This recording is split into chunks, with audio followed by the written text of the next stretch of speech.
Ma chère Isabelle, grand plaisir de te revoir, grand plaisir de te recevoir ici. La dernière fois, nous étions dans ton jardin. Le son était mauvais, pardon, le son était très mauvais, mais c'était vraiment une conversation intéressante qui méritait d'être partagée. Celle d'aujourd'hui va l'être, je n'en doute pas.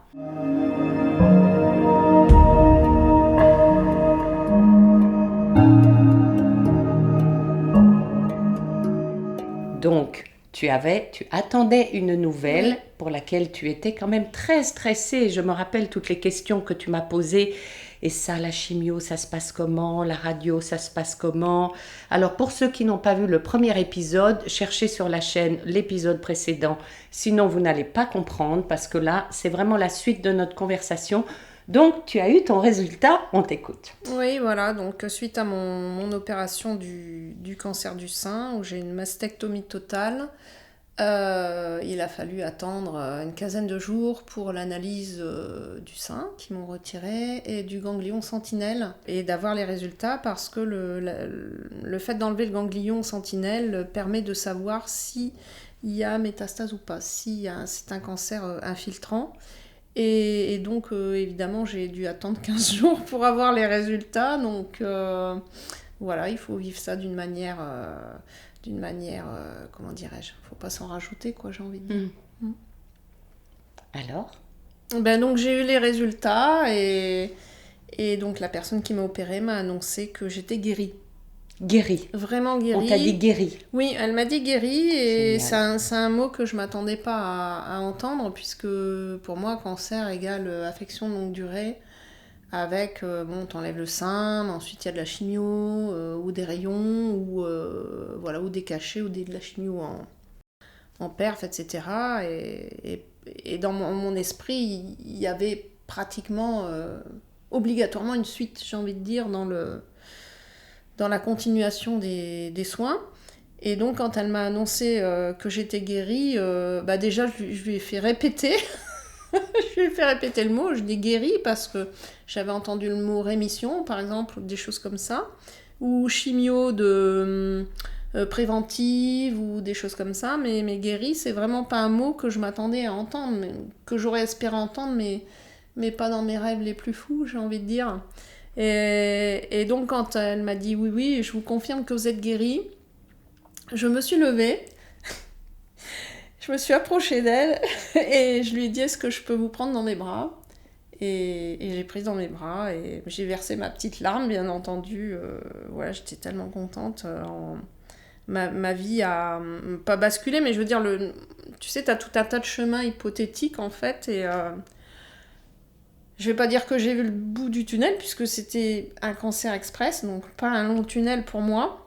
Mais ça veut dire que eh ben, tout de suite tu peux recommencer à refaire des projets par exemple, alors que si tu t'attends à avoir une chimio, je sais pas, toutes les 15 jours, toutes les 3 semaines, bon bah forcément dans ta vie de tous les jours, ça remet tout en question.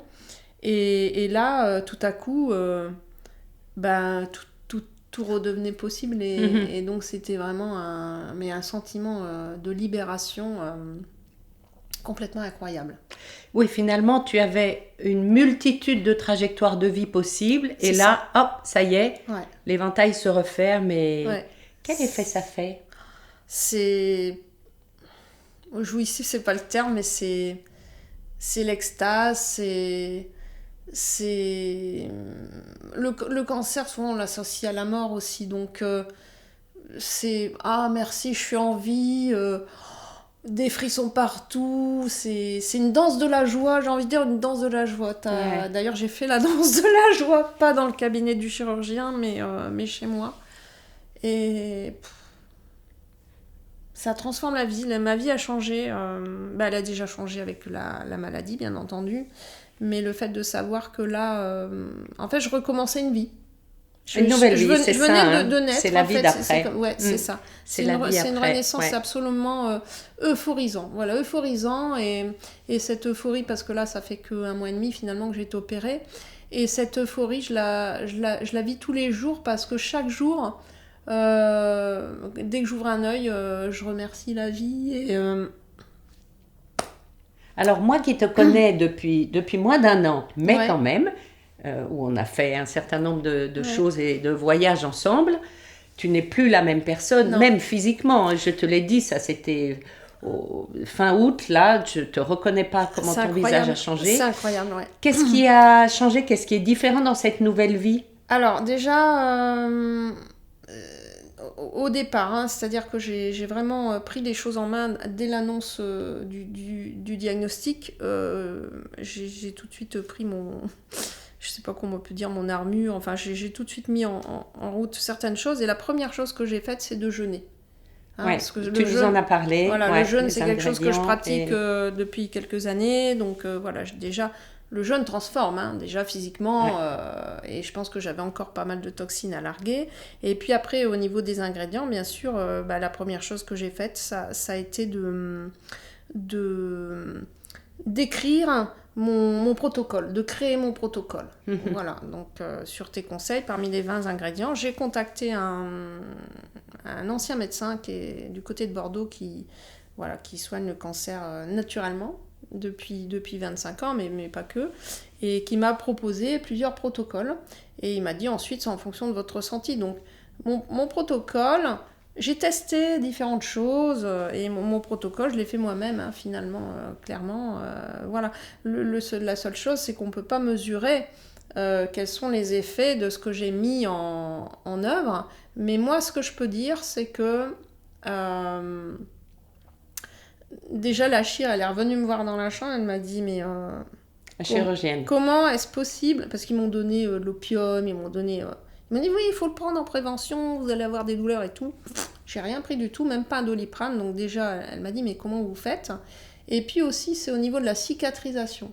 Là, les infirmières, à chaque fois qu'ils faisaient des pansements, et encore hier, j'ai vu une dermatologue, m'ont dit, mais c'est incroyable comment vous avez cicatrisé. Et voilà. Tu peux nous parler quand même de l'effet du gong basse de nouvelle lune qu'on a fait là ensemble, et que donc finalement, comme quoi le jeûne nettoie, mais la thérapie par le son nettoie d'autres choses qu'on ne soupçonnait pas forcément. Moi, je considère de toute façon qu'on n'a jamais fini de se nettoyer puisqu'on produit des toxines tous les jours. Mais c'est vrai que la sonothérapie... C'est la naturopathe qui parle. Ouais, clairement, c'est sûr. Mais c'est une logique en même temps. Je veux dire que même si tu manges tout ce qui est physiologique et le meilleur pour toi, il y a toujours un déchet à éliminer. Hein, donc de toute façon, il faut qu'on se nettoie. Mais au niveau émotionnel aussi. Et le gong baf qu'on a vécu avant-hier soir, qui était extrêmement puissant, moi je l'ai senti vraiment comme quand tu mets les pieds dans la vase et que tu as plein de bulles qui remontent. Et j'ai senti vraiment ces bulles remonter dans mon corps. J'ai senti vraiment la détox. Et puis surtout la nuit, je suis allée je sais pas combien de fois aux toilettes. C'était quelque Élimination. chose de... Élimination. Voilà, exactement, élimination, et ça m'a fait un bien fou. Il y a ton soin aussi, donc c'était cumulé. Ah oui, il y avait mon soin de nouvelle lune le même soir, donc moi j'étais bien ouais, là, c'est la totale, pour faire le soin. Mais... c'est la totale, et c'est extrêmement puissant. Et j'ai envie de te poser une question. Cette annonce, quel effet ça fait? Alors moi, on m'a jamais dit, madame, alors moi ça fait 6 ans, on m'a jamais dit, madame, vous êtes en rémission. Et d'ailleurs, j'ai posé là à l'oncologue qui fait le suivi, qui n'est pas le même. Je lui dis, mais c'est quoi la rémission? C'est quand par rapport à moi? Je voudrais essayer de le placer dans mon histoire de vie. Ça reste assez flou.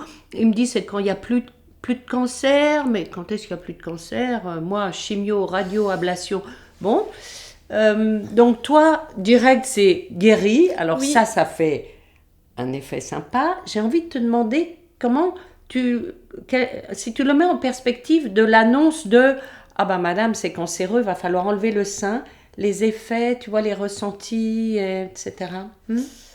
Alors, je suis pas sûre que j'ai bien compris ta question, mais je vais déjà essayer de répondre à quelque chose. C'est que moi, j'avais pas une tumeur. J'avais pas quelque chose de localisé. C'est-à-dire que moi, j'avais des calcifications sur 8 cm. Donc, c'est pour ça qu'on m'a enlevé tout le sein. On ne pouvait pas les enlever une par une comme ça. Ces calcifications c'est un cancer in situ, ce qu'on appelle in situ, c'est-à-dire qu'il est pas sorti en fait du sein, si tu veux. Et en fait, par le ganglion, c'est là où les métastases vont sortir. Donc c'est pour ça qu'en analysant le ganglion, on peut savoir s'il y a métastase ou pas. Donc le fait de dire que je suis guérie, c'est que c'est un cancer qui est resté in situ. Donc il n'a pas pu se propager. Mais moi, c'était pareil. Et on m'a pas parlé de la même manière du tout. Ouais, hein. c'est bizarre, mais je m'attendais pas du tout à ce mot. Hein. Ben, en tout cas, je trouve ça formidable. Et l'approche de cette femme et la manière dont c'est annoncé, je trouve ça génial. Comment ça fait du bien, quoi. Mais qu'est-ce que tu as ressenti? C'est-à-dire, en fait, il y a un point de départ au moment où on te dit, Madame, vous avez un cancer. Et puis, il y a un point un peu de fin où on te dit, vous êtes guérie. Ouais, tu vois alors, moi, je considère qu'il faut rester vigilant. Ah, toujours, bien sûr. Toujours vigilant, parce que même si aujourd'hui, il n'y a pas de métastase, ça ne veut pas dire que le cancer ne peut pas revenir, puisque il y a toute la dimension émotionnelle de la chose. Donc, si tu n'as pas compris le message... Hein, ça, c'est sûr. C'est ce que tu expliques aussi dans tes ingrédients. Oui, ça, c'est sûr. C'est que si tu recommences exactement la même chose, et ben forcément, ça va revenir. Donc, guéri... Comme ça ou autrement, du reste. Hein, mais voilà, en tout cas, le message qui s'est exprimé de cette manière-là, il faut de toute façon le prendre en compte. Tous les messages, ils reviennent jusqu'à ce qu'on comprenne. Ouais, donc ça signifie que je suis guérie de mon cancer du sein droit. Voilà. Mais qu'en aucun cas, je ne peux pas avoir un cancer du sein gauche ou autre chose. Ouais. Et de toute façon, quand on a un terrain, j'ai envie de dire, avec aussi... une prédisposition, parce qu'il faut voir aussi dans les antécédents, dans l'histoire familiale, etc. Forcément, soit tu nais dans une 2 chevaux ou dans une Cadillac, j'ai envie de dire, et il se trouve que je suis née dans une 2 chevaux. Donc je suis... oui, je pense que je vais surveiller très très attentivement. Ouais, voilà. Ta mère a eu un cancer. Oui, mais ma mère est morte d'un cancer. Je vais pas relâcher ma vigilance, c'est ce que je voulais dire. Oui, très bien.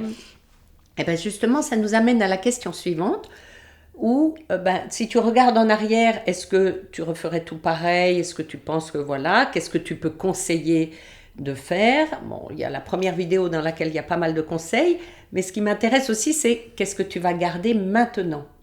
Qu'est-ce dans ce que tu as changé dans ta vie, comment ta vie est différente, qu'est-ce que tu gardes, etc. Au niveau de l'hygiène de vie, finalement, j'ai pas changé grand-chose au niveau de l'hygiène de vie, mais j'avais complètement occulté toute la dimension émotionnelle que j'ai travaillé avec toi, justement, les ingrédients, et c'est ce qui a transformé ma vie. C'est vraiment l'hygiène de vie, je l'avais déjà, je pense, en tant que naturopathe et spécialisée en plus en inflammation. Hein. Alors on me dira, il y a des gens qui m'ont dit, oui, mais alors voyez, hein, vous êtes naturopathe spécialisée en inflammation et vous avez quand même le cancer.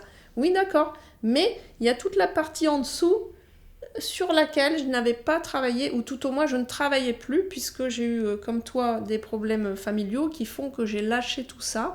Et c'est justement au moment où j'ai lâché tout ça, où je ne me suis plus occupée de moi, que le cancer, mais s'est développé en 6 mois, j'en avais partout. Donc c'est surtout le facteur émotionnel chez moi qui a été déterminant dans la propagation du cancer. Et donc aujourd'hui, qu'est-ce que ça change? Ça change tout. Sur le plan émotionnel, ma vie est transformée. Tu aurais un adjectif, quelque chose pour le préciser? Mais j'ai déjà, ma priorité c'est moi aujourd'hui, donc en tant que thérapeute c'est vrai que je m'étais un peu oubliée, et c'est souvent les thérapeutes, hein, donc ne serait-ce que dans mon planning, si tu veux, aujourd'hui, je coche déjà dans la semaine tout ce que je fais pour moi, et ensuite je vais caser mes rendez-vous. Bloquer du temps pour soi dans l'agenda, d'abord. Après, on peut décider ce qu'on met dedans, même à la dernière minute, mais du temps pour soi, je suis occupée, j'ai rendez-vous avec moi, pour moi. Oui, ça c'est... Super. Ouais. Et puis surtout, maintenant, je me suis reconnectée, clairement, je me suis reconnectée à mon corps. C'est un peu bateau comme terme, mais je pensais que j'étais ci, que j'étais ça, etc. Alors qu'en fait, j'étais quand même un petit peu à côté de la plaque. Et donc, je me suis reconnectée à moi-même, vraiment, vraiment. C'est-à-dire que j'ai reçu aussi énormément de messages, même de messages de gens que je ne connaissais pas, une grosse boule d'amour que j'ai su intériorisé à travers la méditation. Je me rappelle le matin, avant d'aller au bloc, je me suis fait une méditation où j'ai regroupé tous ces messages que j'ai reçus, j'ai incorporé cette énergie. Enfin, c'est... Ma vie a pris une autre dimension au niveau spirituel, sans pour autant être perché, hein, j'ai envie de dire, mais je suis connectée, voilà, c'est ça, je suis connectée. Ouais. Tes projets? Et alors, Des projets sympas? je sais pas par où commencer. Allez. Donc déjà, dans les projets, bon, toujours suivant tes conseils, parce que j'adore voyager et que je suis souvent en Indonésie. Où nous nous sommes rencontrés. Où nous nous sommes rencontrés, mais j'avais des projets toujours de voyage, mais dans le cadre du travail. Toujours dans le cadre du travail, et c'est effectivement, tu m'as fait la réflexion. Et si tu faisais ces voyages pour toi et pour ton développement personnel et spirituel. Donc, ça, là aussi, il y a eu un déclic, si tu veux. Et je me suis dit, mais oui, tu es encore en train de courir après le boulot. Et donc, fais quelque chose pour toi. Et donc, j'ai choisi, par exemple, le 26 décembre, je pars faire une retraite de méditation et yoga jusqu'au 1er. Donc ça, c'est quelque chose pour moi, puisque je pratique le yoga et la méditation. Ensuite, bon, j'adore voyager, je repars à Bali, mais c'est pareil, je refais un 200 heures de yoga. Donc c'est vraiment, je fais les choses pour moi. Et je fais confiance à l'univers. J'ai beaucoup lâché sur le travail. Bon, il y a toujours cette peur de manquer aussi financièrement. Tu me dis que tu es complet. Mais tout s'aligne. Dès que tu organises quelque chose, c'est complet. Mais carrément. Mais carrément. Et quand on lâche et quand on fait confiance, en fait, tout s'aligne et tout est OK, j'ai envie de dire. Qu'est-ce que tu as organisé de nouveau là? Tu as des nouveaux ateliers, stages, choses comme ça? Il y a du changement dans ton activité professionnelle, c'est-à-dire ta contribution au monde aussi? Alors ma contribution, elle n'a pas changé parce que je donne toujours des ateliers gratuits, donc ça je le ferai toujours. Mais j'incorpore une dimension de plus en plus émotionnelle ou spirituelle, par exemple dans mes stages de jeûne. Voilà, ça va changer. On va beaucoup parler on va aller beaucoup plus en profondeur. On va pas rester sur l'aspect détox physique avec l'alimentation, mais aussi parler de la détox émotionnelle. Génial. Ouais, tout ce côté que je ne gérais pas. Enfin, si je gérais, mais dire je me sentais pas légitime. Un peu. Voilà, je me sentais pas légitime et j'envoyais plutôt chez hypnothérapeute ou chez des gens où maintenant. Ou par exemple, j'aurais pris moins facilement quelqu'un qui a un cancer, alors qu'aujourd'hui, je me sens vraiment légitime à accompagner quelqu'un qui a un cancer. On a eu une conversation intéressante aussi sur les témoignages qu'on peut donner et recevoir. J'avoue que moi, avant d'avoir un cancer, si on m'annonçait que quelqu'un que j'apprécie a un cancer, alors pas quelqu'un de très proche où évidemment tu te manifestes tout de suite, mais la femme de quelqu'un ou quoi, je pense à une femme en particulier, j'avais une telle pudeur et j'avais une telle émotion pour elle que j'ai pas été capable de m'adresser à elle directement, lui envoyer un message de soutien en me disant oh là là, c'est très sensible. Et donc en fait, je ne sais pas comment elle l'a reçu. Moi, j'ai très peu communiqué sur mon cancer. Je voulais que personne le sache. C'était, en fait, quand je l'ai annoncé à quelqu'un de proche, la réponse a été le cancer, c'est pas grave, ça se soigne très bien. Vroom, et là, il m'est tombé un espèce de mur et comme ça. Et donc après, c'était compliqué pour moi d'en parler. Mais voilà, on se faisait la remarque que finalement. En fait, juste un petit mot, une petite pensée, quand on sait que quelqu'un comme ça vit quelque chose de difficile, eh ben ça coûte rien.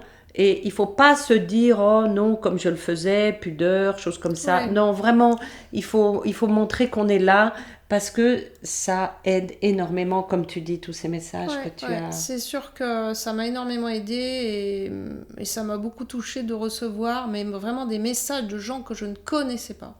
Bon, parce que je suis beaucoup sur les réseaux sociaux, mais franchement, des gens que je ne connais pas. Prendre le temps d'envoyer un message à quelqu'un que tu ne connais pas, un message d'amour, gratuitement, waouh, ça m'a complètement chamboulé, quoi, vraiment.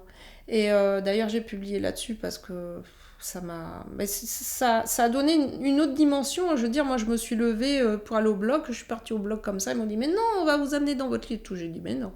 Donc, je me suis levée et je suis partie au bloc sereine. Sur tes 2 pieds? Ouais, sur mes 2 pieds. Grâce à tous ces messages, à tout cet amour que j'ai reçu. Et justement, hier, j'en parlais avec un copain qui m'a pas du tout envoyé de message. Et c'est le cas bizarrement, des gens qui sont les plus proches de moi. Il y a beaucoup de gens qui ont fait comme si ils savaient pas. Et ça m'a apporté beaucoup de colère au départ. Et en fait, non, c'est simplement, comme tu disais, peut-être par pudeur ou parce qu'on ne trouve pas les mots.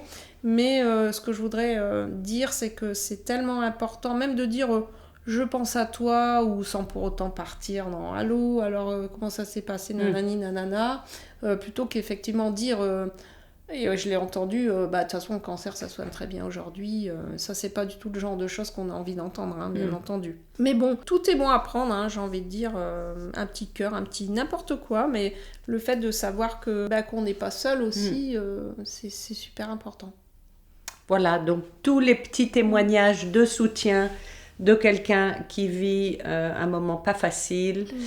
C'est peu de choses sur le départ de ce qu'on envoie. Ça dépend de combien de cœurs on y met, mais à l'arrivée, ça peut faire une très grosse différence et aider beaucoup. Il y a toute cette part aussi de croyance qui permet de guérir de cette confiance, de cette force qu'on reçoit. Voilà, donc ça c'est très puissant. Surtout aussi pour les gens, moi j'ai pas beaucoup de famille par exemple, et puis j'ai vécu 20 ans aux Antilles, donc en France je connais pas grand monde, etc. Mais même j'ai reçu des messages de partout, d'Inde.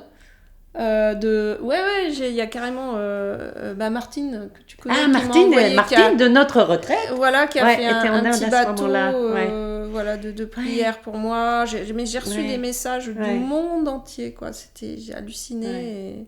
Et c'est énorme. En fait, c'est l'amour, hein, clairement, et c'est pour ça que l'amour ça a transformé. Guérit. C'est l'énergie la plus haute, l'amour guérit. Et à l'inverse, l'absence d'amour, c'est ça, n'aide pas.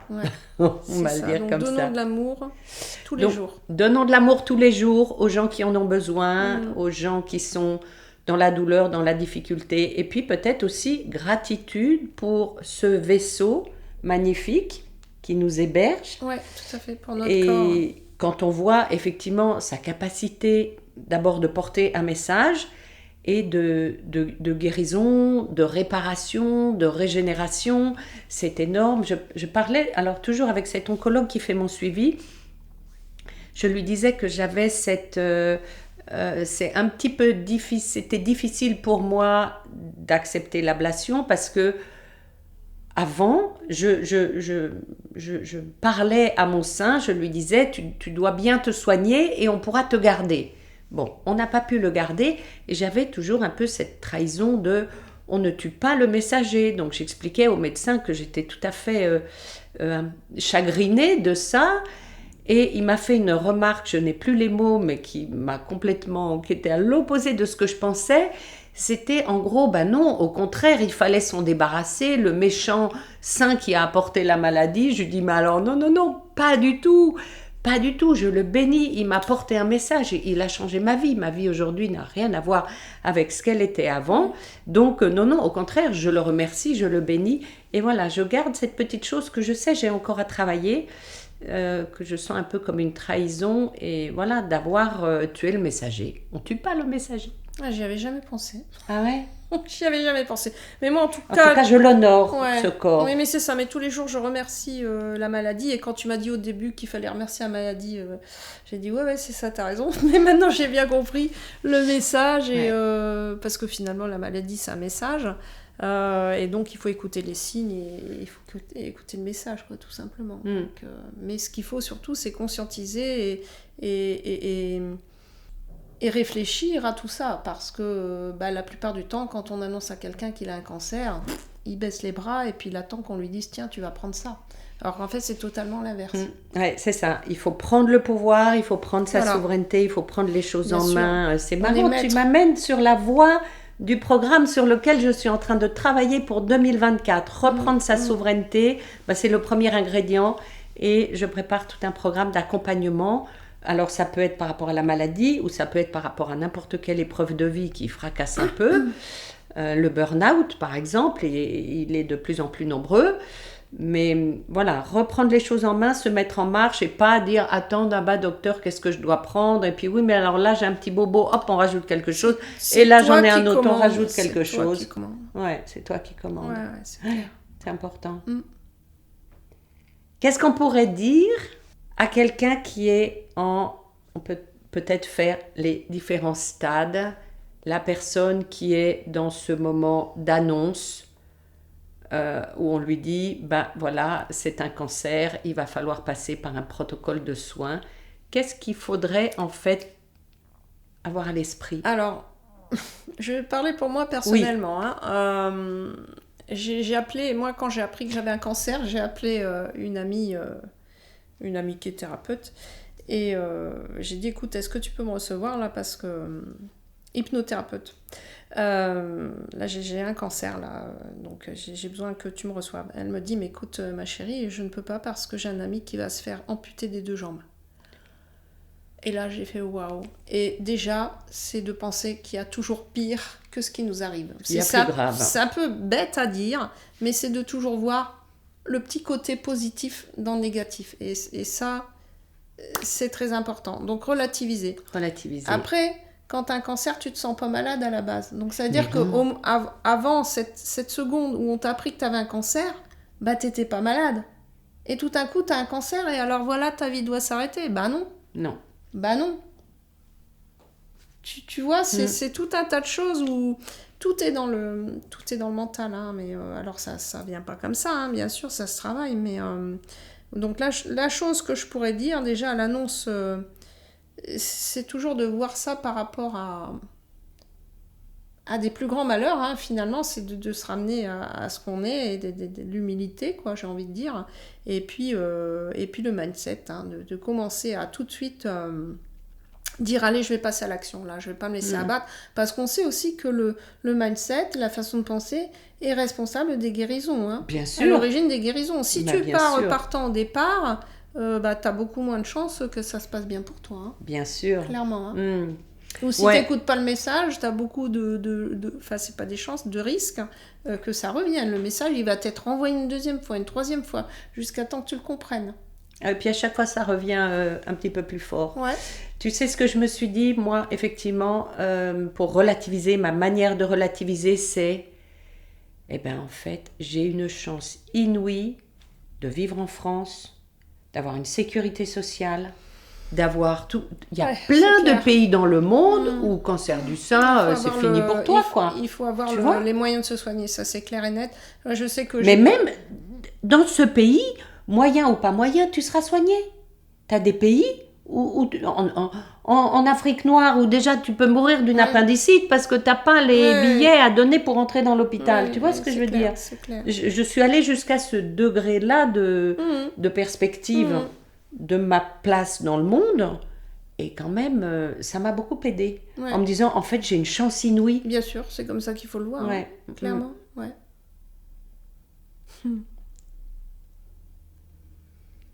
Quelle est la première chose que tu as faite en sortant du cabinet après « Je suis guérie » ? Alors, j'étais avec un ami qui m'a conduit. Donc, écoute, on est allé fêter ça. Alors, pas comme la plupart des gens, j'ai envie de dire. On est allé sur les... Moi, j'étais suivie à Marseille, en cancéro. Donc, je suis sortie du centre de cancéro.